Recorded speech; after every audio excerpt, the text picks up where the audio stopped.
I went to Home Depot, and back in their lumber department, they usually have this cart that has a bunch of dunnage and scrap and other kind of wood that is at a 70% discount.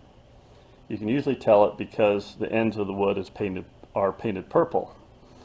Well, I got bored and I thought, we used to make these little rocket launchers when I was a kid. And so why not make that? You know, July 4th is coming up. Got a bunch of grandkids. So I found a piece of 2x12x6 back in the scrap cart. Got 70% off, which really dropped the price almost down to nothing. It has a crack going through here, but nothing big. So I took this, ripped it down to 24-inch sections, and I made two pieces equal like this. And I'm just kind of spitballing this. I don't have any plans made up. So this is 24 inches long. I made a hole up here. This is going to be the pivot hole for the launcher. And I came in, it looks like I came in about 3.5 inches here, went down 2 inches, and made a 7/8 hole through both of these pieces here. This is going to be the base. Now the reason I made a 7/8 hole is because this is 1/2-inch pipe. Okay, so it's going to pivot on these two pieces like so. So I have looks like two 6-inch nipples here. I got a 1/2-inch T, and then I got a PVC. It's a male pipe thread by a slip adapter, and then I have a section of 1/2-inch PVC pipe, and this is the perfect diameter to put a 2-liter bottle on, and this is going to be our rocket. Okay. The reason I chose a 2x12 is because it'll give me a good solid base.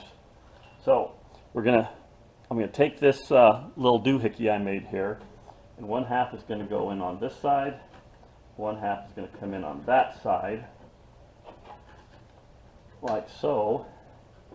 This way, this will be adjustable to get the proper launch angle. Okay.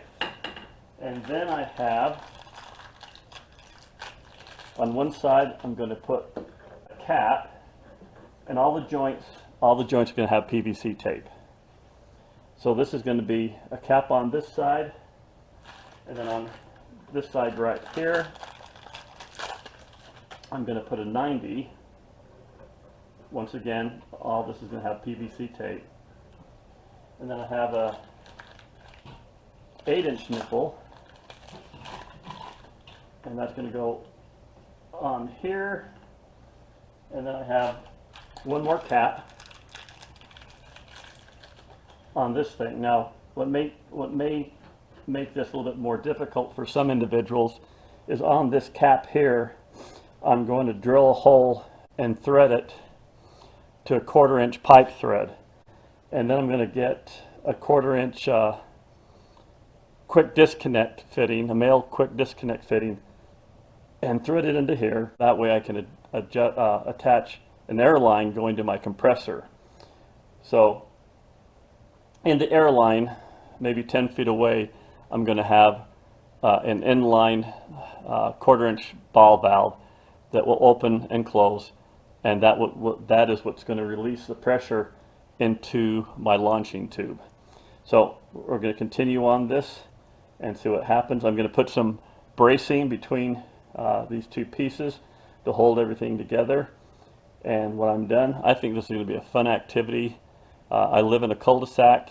We can probably get all the neighborhood kids over, maybe give them a warning to start collecting their 2-liter bottles and start decorating them and making them rockets. Because I'm working so close to the edge of this 2x12, I'm going to pilot drill the holes in here. I do not want this to split out on the end. I got some 3-inch screws here.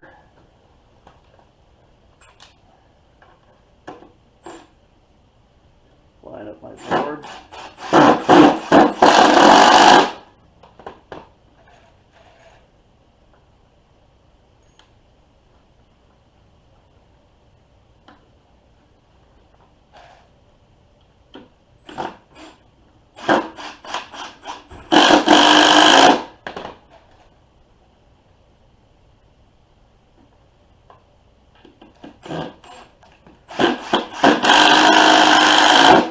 I'm going to go and I'll do this all the way around.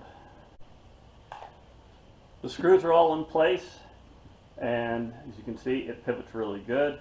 So straight up, it'll launch straight up. When it's at a 45-degree angle, it'll probably go for distance.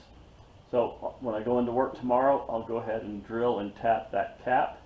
I may even throw some paint on this, and we'll see what this bad boy will do, and then we'll contact the neighbors. So I took this piece, this cap, into work.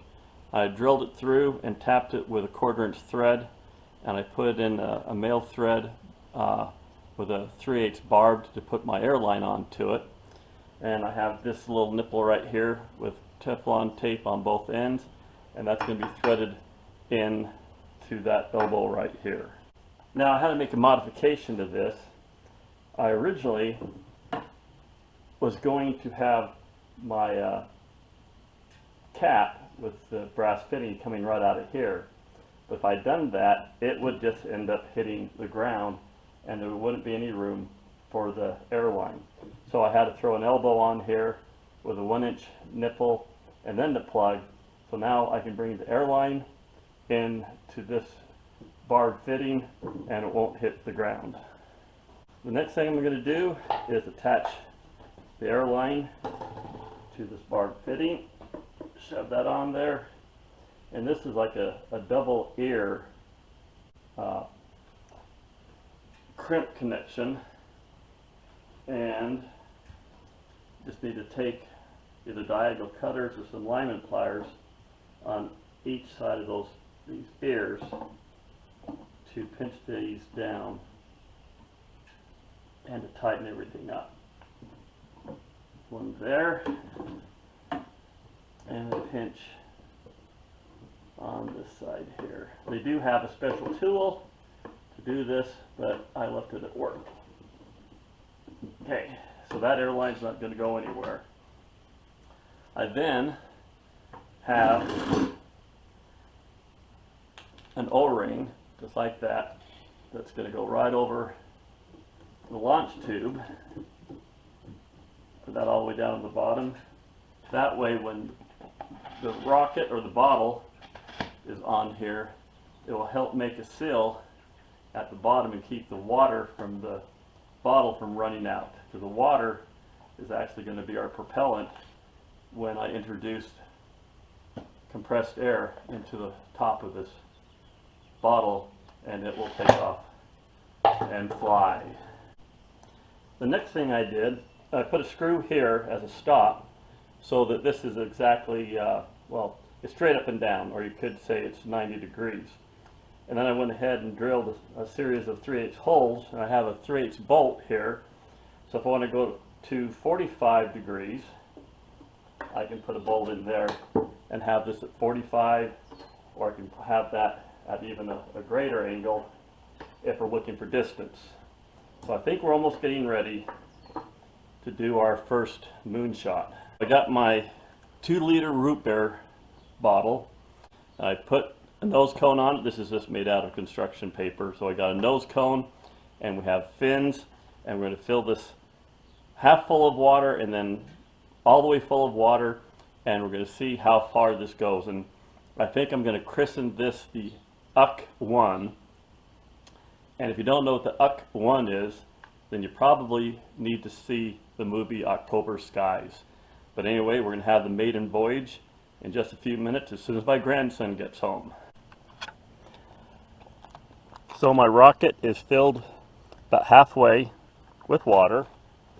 So we're going to take out the pin and we're going to tip this forwards a bit. And we're going to slide this right onto the pipe.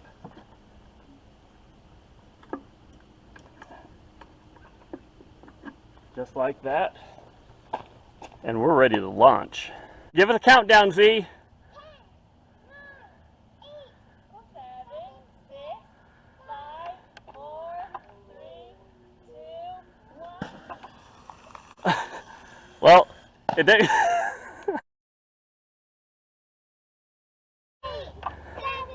6, 5, 4, 3, 2, 1.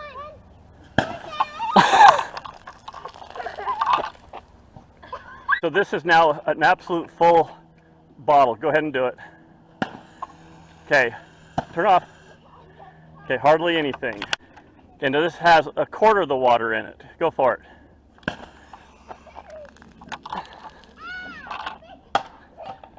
This turned out to be a pretty fun activity. I don't know if the nose cones and the fins really added anything to the rocket to make it more aerodynamic. I think it was just too much weight. I used a really heavy construction paper for the nose and the fins, and all it really did, as you saw in the video, was to weigh down the bottle so it didn't get very much altitude.